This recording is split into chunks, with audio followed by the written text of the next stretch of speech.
Hello friends, welcome back. I am Vivek Singhal from tradingwithvivek.com। और काफ़ी लोगों के एक क्वेश्चन है कि विवेक भाई मार्केट ऊपर जा क्यों नहीं रही है। मार्केट में जितने भी अपने फंडामेंटल्स हैं वो तो इम्प्रूव हो रहे हैं, लेकिन ना मार्केट ऊपर क्यों नहीं जा रही है। तो इसके तीन चार चीज़ें मैं आपको इस पर्टिकुलर टॉपिक को थोड़ा सा आपको समझाने की बात करूँगा कि इसके पीछे रीजंस क्या हैं। देखो, सबसे पहले अगर हम एक बार मार्केट को देखने लगे तो मार्केट ऊपर नहीं जा रही है, ये बात तो ठीक है, पर मार्केट नीचे भी नहीं जा रही है, हमें ये भी ध्यान में रखना है। तो अगर हम मार्केट को देखने लगें तो 15th मई से लेकर अब तक मार्केट सेम ही रेंज में है। This is trading at the same level. और मार्केट ना तो ज़्यादा ऊपर गई है, 15th मई के लेवल से कितनी ऊपर गई है, 3%, 3.9%, और नीचे कितना गई है, 1.77%। यानी कि टोटल 5% के रेंज में मार्केट पिछले ऑलमोस्ट 4 मंथ से घूम रही है। तो मार्केट अगर आपको अगर इस चीज़ का थोड़ा सा मन में ऐसी फीलिंग आ रही है कि विवेक भाई सब कुछ तो अच्छा हो रहा है लेकिन मार्केट ऊपर क्यों नहीं जा रही, तो मार्केट नीचे भी नहीं जा रही है। इस चीज़ को हमें समझने की ज़रूरत है। सेकंड पॉइंट, मैंने पहले वीडियो में बताया था कि मार्केट जब 300 डे मूविंग एवरेज से नीचे आती है और नीचे थोड़ा सा रहती है, उसके बाद में ऊपर जाना शुरू करती है, तो ये मैंने निफ्टी 500 खोला हुआ है जिससे हम ब्रॉडर मार्केट की बात कर सकें। हम सिर्फ और सिर्फ निफ्टी 50 की बात ना करें या बैंक निफ्टी की बात ना करें या सिर्फ स्मॉल कैप की बात ना करें या मिड कैप की बात ना करें। हम यहाँ पर Nifty junior, Nifty mid cap, Nifty small cap, bank Nifty, जितनी भी निफ्टीज हैं, जो भी इंडाइसिस हैं, निफ्टी 500 में प्रॉपर ओवरऑल ब्रॉडर मार्केट हमारी समझ आती है, क्योंकि निफ्टी 500 में 500 कंपनीज का ये एक इंडेक्स बना हुआ है। अब यहाँ पर यही चीज थी कि जब मार्केट ओवरऑल नीचे आती है, जैसे यहाँ पर ये 300 मूविंग एवरेज के नीचे आई और 52 वीक लो को भी इसने टच किया, जो नीचे की रेड सपोर्टिंग लाइन है, दिस इज 52 वीक लो। तो उसके बाद जब ऊपर निकलती है तो ऊपर जाती है, लेकिन वापस से 300 डे मूविंग एवरेज पर सपोर्ट लेने के लिए जरूर आती है, जो पहले पास्ट में निफ्टी को लेकर मैंने वीडियोस बनाई हुई हैं। अगर उन वीडियोस में आप देखोगे तो आपको ये चीज मेरी समझाई हुई आपको नजर आएगी। और उसके बाद में जब यहाँ सपोर्ट ले लेती है, फिर जो फर्दर रैली चलनी शुरू होती है, वहां आप बहुत बार जो लाइफ टाइम हाई था वहां एक रेसिस्टेंस देख सकते हैं। वहां से रेसिस्टेंस के बाद जो नीचे घूमकर चलना शुरू करेगी, तो ये प्रॉपर एक का कप विद हैंडल बन जाएगा। और कप विद हैंडल पैटर्न यहां से टोटल जितना इसका डेप्थ है, और डेप्थ को लेकर जो हम इसको ऊपर रखेंगे पुराने लाइफ टाइम हाई से ऊपर, तो हमारा ये टारगेट निकल कर आएगा। यही चीज मैंने पहले वीडियो में बनाई थी, जो मैंने बताया था निफ्टी टारगेट 30,000, तो ये हमारा 29,675 के आसपास का टेक्निकल टारगेट आता है। ये वीडियो मैं बना चुका हूं, अप्रैल में बनाई थी, निफ्टी टारगेट 30,000। और उस टाइम पर जो निफ्टी ट्रेड कर रही थी, उस टाइम पर निफ्टी यहाँ ट्रेड कर रही थी, और 7 अप्रैल के आसपास की ये बात है, यहाँ ट्रेड कर रही थी जब ये वीडियो बनाई थी। तो उस टाइम पर काफी लोगों को विश्वास नहीं होता, और वो विश्वास नहीं होना जायज सी बात है, क्योंकि इस चीज में 100% कुछ नहीं है। ये सिर्फ पास्ट जो अपना एक्सपीरियंस है उसके बेस पर हम चीजों को कह पाते हैं, समझ पाते हैं, देख पाते हैं। जैसे पेरेंट्स अपने बच्चों को देख पाते हैं कि अगर पढ़ेंगे नहीं तो सब गड़बड़ हो जाएगी, पढ़ लिख कर क्या करेंगे वो एक सेकंड पॉइंट है, वो एक सेकेंडरी पॉइंट है, लेकिन जिस काम को आपको करना चाहिए, अगर आप उस काम को अच्छे से नहीं कर रहे हो, तो आगे चल के आप जो काम करोगे शायद उसको भी अच्छे से नहीं कर पाओगे, क्योंकि आपको हैबिट नहीं है उस काम को अच्छे से करने की।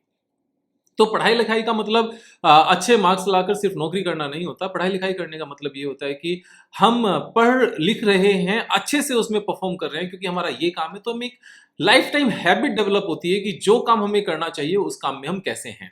सेम चीज यहाँ डेवलप होती है। तो अभी यहाँ पर क्या ये पैटर्न बन रहा है, ये बेसिकली एक डब्ल्यू पैटर्न आपको बनता हुआ नजर आएगा। यहाँ पर ये डब्ल्यू पैटर्न है, डब्ल्यू पैटर्न।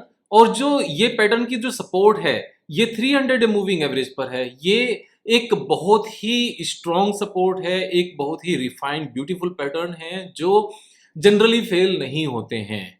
तो यहाँ पर जैसे मैंने 2 पॉइंट बताए आपको। सबसे पहला मैंने पॉइंट बताया कि अगर मार्केट बढ़ नहीं रही है तो मार्केट गिर भी नहीं रही है। It is trading in the same range for last 4 months and the range is just 5%।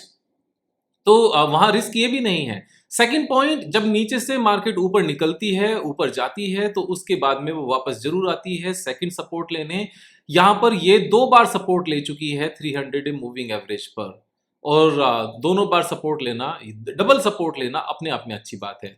Double support के साथ में अभी यहाँ पर डब्लू पैटर्न भी बनता हुआ आपको नजर आ रहा है कि डब्लू पैटर्न यहाँ पर बन रहा है। और आज भी अगर देखेंगे तो मार्केट मॉर्निंग में ऊपर खुली, ड्यूरिंग द डे काफी नीचे गई, लेकिन रिकवर कर गई और ऑलमोस्ट फ्लैट बंद हुई। ये अपने आप में एक और पॉजिटिव पॉइंट है।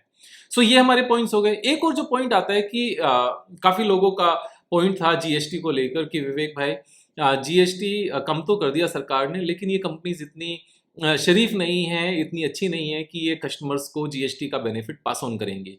तो जैसे मैंने जीएसटी की वीडियो में 2 पॉइंट्स बताए थे यहाँ पर। एक पॉइंट ये था कि या तो कस्टमर सेव करेगा या कस्टमर खर्च करेगा।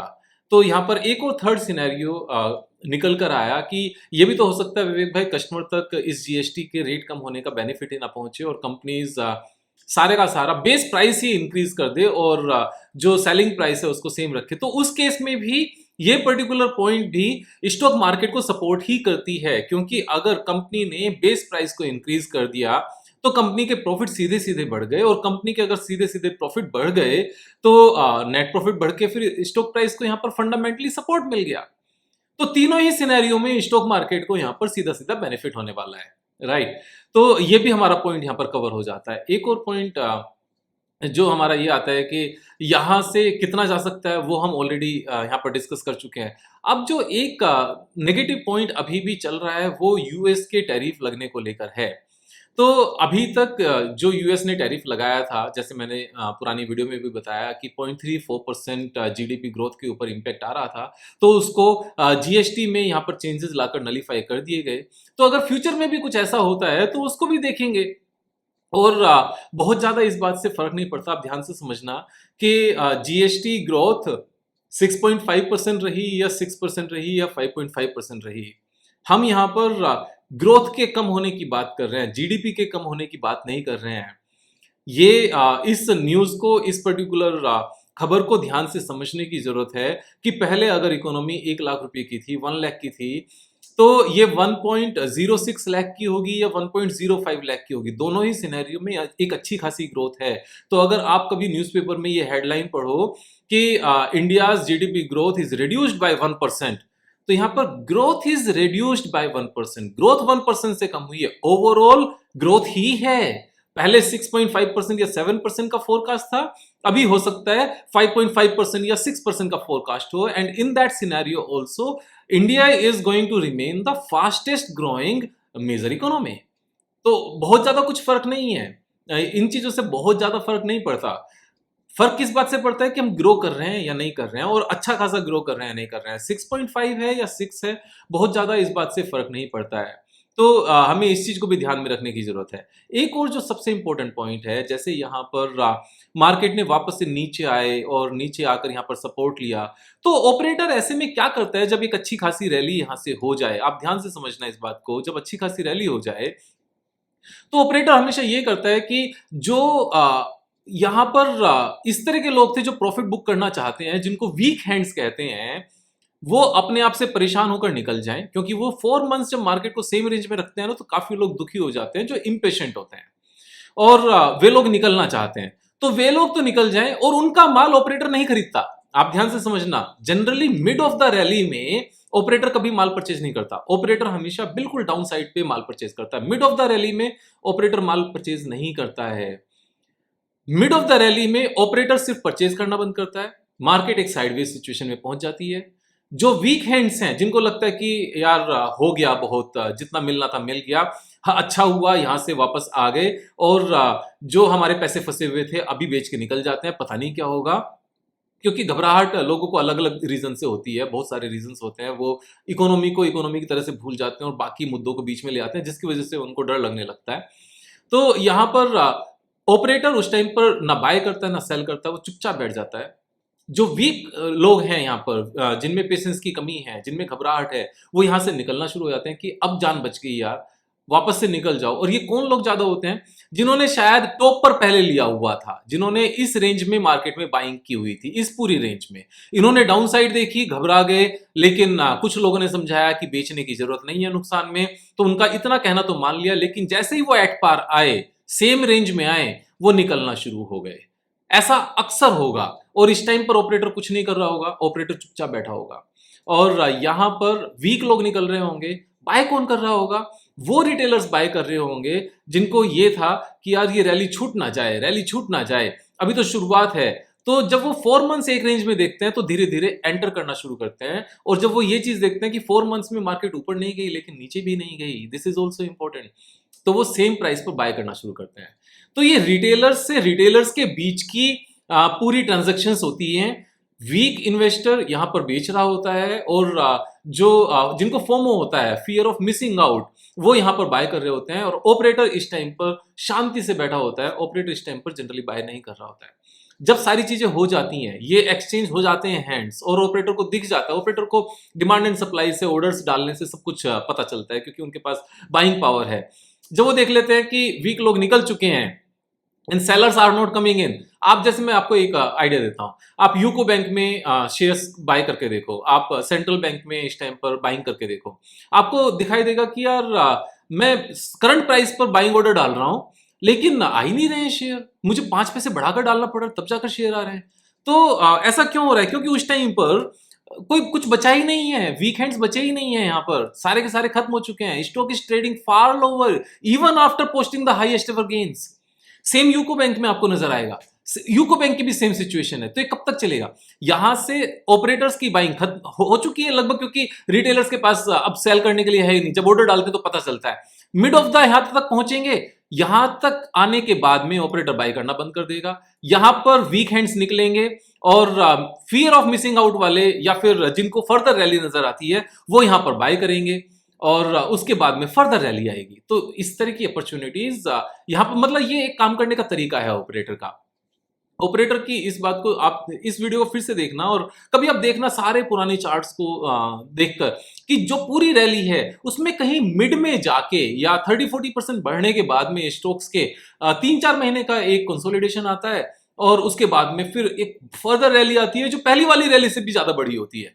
और इस टाइम पर ऑपरेटर कुछ नहीं कर रहा होता, तो शांति से बैठ के लोगों के हैंड्स एक्सचेंज होते हुए देखता है, और यही एक तरीका है। तो इस टाइम पर जो भी सारी अच्छी चीजें हैं ना, वो हो रही हैं। तो फंडामेंटली जैसे हमारी बात हुई जीएसटी, इनकम टैक्स रेट और इंटरेस्ट रेट, और बाकी इंडस्ट्रीज का इंडिया में आना, तो ये सब चीजें अच्छी हो रही हैं। ये फंडामेंटल्स यहाँ पर इंप्रूव हो रहे हैं, फाउंडेशन तैयार हो रही है फर्दर रैली को सपोर्ट करने के लिए। साथ में यहाँ पर कंसोलिडेशन हो रहा है, वीक हैंड्स निकल रहे हैं, स्ट्रॉन्ग हैंड्स आ रहे हैं। उसके बाद में टेक्निकल चार्ट पैटर्न्स यहाँ पर बन रहे हैं, और ये एक सपोर्ट भी ले रहा है 300 डे मूविंग एवरेज पर, 2 बार सपोर्ट ले रहा है। सपोर्ट लेते हुए फर्दर यहाँ पर डब्ल्यू पैटर्न बनता हुआ नजर आ रहा है। तो यहाँ पर भी जैसे इंडिविजुअल स्टॉक की बात करें तो यहाँ भी डब्ल्यू पैटर्न बनता हुआ नजर आ रहा है। ये डब्ल्यू पैटर्न बहुत स्ट्रॉन्ग पैटर्न्स होते हैं, डबल सपोर्ट कहलाते हैं बेसिकली। ये वापस से हम निफ्टी के चार्ट पर पहुंचते हैं। तो यहाँ पर हम गए और ये देखते हैं, तो निफ्टी के चार्ट पर भी सेम चीज नजर आती है, निफ्टी 500 में भी सेम नजर आती है। ये सेम ही चलते हैं और सेम लेवल पर ये यहाँ पर सपोर्ट ले रहे हैं। तो इस तरीके से आप समझोगे चीजों को तो यहाँ पर घबराहट नहीं होगी। थोड़ी रैली आने के बाद में 3-4 मंथ्स का consolidation is always good for the market. 3-4 महीने का जब कंसोलिडेशन आता है ना एक रैली के बाद में, तो फर्दर रैली के लिए तैयार होता है। अगर यहाँ पर कंसोलिडेशन नहीं आएगा तो मार्केट वापस से इतनी ज्यादा गिर जाएगी कि वो आपके पोर्टफोलियो को नेगेटिव कर देगी। अभी तो क्या कर रही है मार्केट कि आपके पोर्टफोलियो को सेम रेंज में रखा हुआ है। सेम रेंज में रहते हुए 3-4 मंथ्स निकालना ज्यादा आसान है गिरावट के 3-4 मंथ्स निकालने से। So this is something good that is happening in the market right now. This is not something bad which is happening in the market. इन चीजों को समझने की जरूरत है। तो मैं अपना एक्सपीरियंस आप सबके साथ में शेयर करता रहूंगा, आप दोस्तों के साथ शेयर करते रहो, और जल्दी फिर मिलेंगे एक नई वीडियो के साथ। तब तक अपना ख्याल रखो। जय हिंद, जय भारत।